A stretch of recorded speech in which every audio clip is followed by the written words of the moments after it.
Hi guys, I hope you are doing well. Today we will talk about how to fix or how to solve the problem of full screen on Netflix. We click on settings. Here we click on apps, default apps, app settings. Then we click on Netflix here and you will search about it. In this page we click on first stop and we click OK.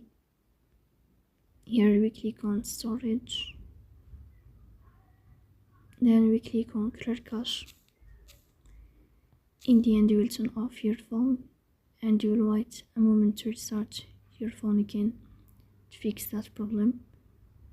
So please don't forget to support us by like and subscribe. See you next time in another video and thank you for your watching.